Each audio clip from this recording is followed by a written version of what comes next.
English में ना कुछ छोटे छोटे से शब्द होते हैं, लेकिन उलझन बहुत बड़ी पैदा कर देते हैं, खास तौर पर सीखने वालों के लिए।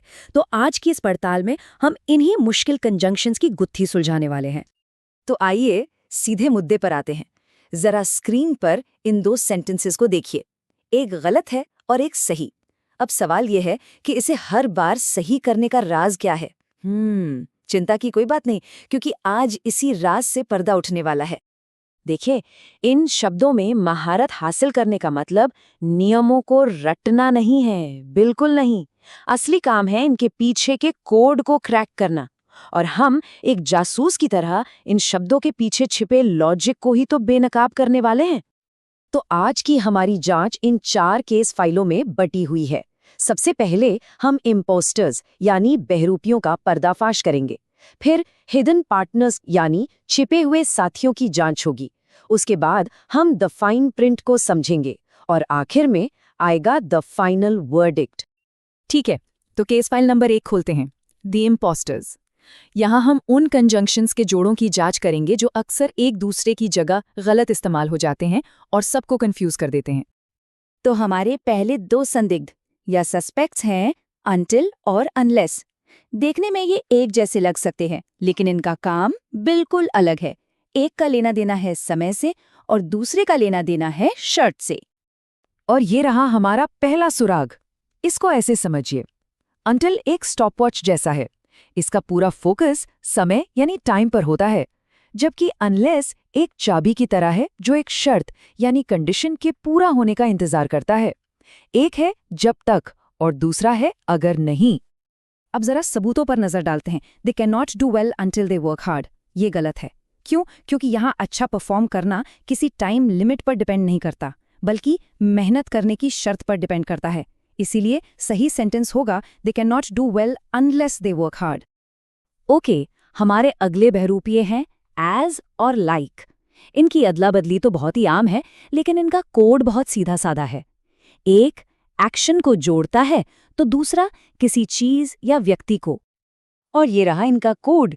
एज के बाद हमेशा एक पूरा क्लॉज आता है, मतलब एक पूरा एक्शन जिसमें सब्जेक्ट और वर्ब दोनों हों, जबकि लाइक के बाद सिर्फ एक नाउन या प्रोनाउन आता है। आसान भाषा में कहें तो एज बताता है कि कोई काम कैसे हो रहा है और लाइक किसी चीज से तुलना करता है। चलिए सबूतों का एनालिसिस करते हैं। Please do like I tell you, ये गलत है। यहाँ आई टेल यू एक क्लॉज है, मतलब एक पूरा एक्शन। तो इस एक्शन को जोड़ने के लिए एज का आना जरूरी है, लाइक का नहीं। इसलिए सही सेंटेंस है please do as I tell you. इस केस फाइल के आखिरी सस्पेक्ट्स बिकॉज और बिकॉज ऑफ। अब काम तो दोनों का कारण बताना है, लेकिन इनके बाद आने वाले शब्दों की बनावट में जमीन आसमान का फर्क है। तो सबसे जरूरी बात यह है बिकॉज के बाद एक पूरा कारण आता है, यानी एक क्लॉज, एक पूरी घटना, जबकि बिकॉज ऑफ के बाद सिर्फ कारण का सोर्स आता है, यानी एक नाउन या प्रोनाउन। सोचने वाली बात है कि एक पूरी कहानी बताता है और दूसरा सिर्फ ये कि किसकी वजह से ऐसा हुआ। सबूत बिल्कुल साफ है। She was late because the train. सुनने में ही अधूरा लगता है ना, क्योंकि यहाँ कारण सिर्फ एक नाउन है, द ट्रेन। इसीलिए यहाँ बिकॉज ऑफ का इस्तेमाल ही सही होगा। She was late because of the train.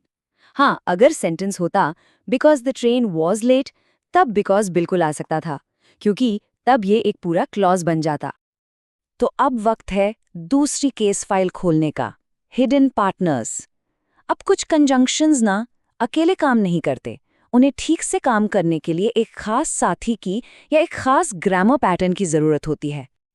और हमारा पहला सस्पेक्ट है सिंस। इसका एक बहुत ही खास पार्टनरशिप रूल है। ध्यान से सुनिए, जब सिंस 2 क्लॉज को जोड़ता है तो सिंस से पहले वाला हिस्सा प्रेजेंट परफेक्ट टेंस में होता है और बाद वाला सिंपल पास्ट टेंस में। ये एक अटूट रिश्ता है। इस नियम को अब एक्शन में देखते हैं। I have not seen my father since I came here. यहाँ have not seen present perfect है और इसीलिए since के बाद came यानी simple past tense का आना जरूरी है, न कि कम। Simple, case solved। अब मिलते हैं लेस्ट से। ये एक थोड़ा नेगेटिव सा शब्द है जिसका मतलब होता है कहीं ऐसा ना हो कि, और इसका एक पक्का साथी है जिससे ये कभी भी अलग नहीं होता, और वो है शुड। लेस्ट और शुड के इस अटूट बंधन को देखते हैं। Work hard लेस्ट you will fail, ये गलत है। सही सेंटेंस होगा work hard लेस्ट you should fail, मतलब मेहनत करो कहीं ऐसा ना हो कि फेल हो जाओ। तो याद रखने वाली बात यह है कि लेस्ट के साथ हमेशा शुड ही आता है, विल या मे कभी नहीं। चलिए अब अपनी आखिरी केस फाइल पर चलते हैं, द फाइन प्रिंट। यहाँ हम तुलना यानी कंपैरिजन करने वाले कंजंक्शंस के उन छोटे लेकिन बहुत जरूरी नियमों को समझेंगे। तो एज और सो एज के केस में फाइन प्रिंट क्या है? फाइन प्रिंट ये है कि एज का इस्तेमाल पॉजिटिव और नेगेटिव दोनों तरह के सेंटेंसेस में हो सकता है, लेकिन सो एज का इस्तेमाल सिर्फ और सिर्फ नेगेटिव सेंटेंसेस में होता है। और अब एंड और बट के पीछे का लॉजिक ये बहुत सीधा है। एंड एक जैसी चीजों को जोड़ता है, जैसे पॉजिटिव को पॉजिटिव से, जबकि बट हमेशा दो अलग विरोधाभासी बातों को जोड़ता है, जैसे पॉजिटिव को नेगेटिव से। असल में बट का इस्तेमाल ना सेंटेंस में एक तरह का टेंशन और इंटरेस्ट पैदा करता है, क्योंकि ये आम उम्मीद के खिलाफ जाता है। इसका सबूत तो बिल्कुल साफ है, Ram is brave and dishonest. सुनने में थोड़ा अजीब लगता है ना, क्योंकि ब्रेव एक पॉजिटिव क्वालिटी है और डिसऑनेस्ट एक नेगेटिव। तो इन दो विरोधी विचारों को जोड़ने के लिए बट का इस्तेमाल ही सही है। Ram is brave but dishonest. तो इसके साथ हमारी जांच पूरी होती है।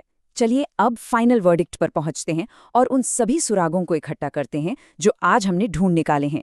ये समझ लीजिए कि एक जासूस की टूल किट तैयार हो रही है। तो इस डिटेक्टिव की टूल किट की नियम क्या हैं? चलिए दोहराते हैं। शर्त के लिए अनलेस, समय के लिए अनटिल, नाउन्स या प्रोनाउंस के लिए लाइक, एक्शंस यानी क्लोजेस के लिए एज, लिस्ट का साथी हमेशा शुड होता है, सिंस प्रेजेंट परफेक्ट को सिंपल पास्ट से जोड़ता है, और बट विरोध के लिए, जबकि एंड समानता के लिए। इन नियमों को दिमाग में रखने से गलतियों की गुंजाइश काफी कम हो जाती है। तो अब जब ये कोड क्रैक हो चुका है तो असली सवाल ये है कि इन शब्दों से अब क्या नया बनाया जाएगा। याद रखिए, सही कंजंक्शंस का इस्तेमाल बात को और भी पावरफुल और क्लियर बना देता है।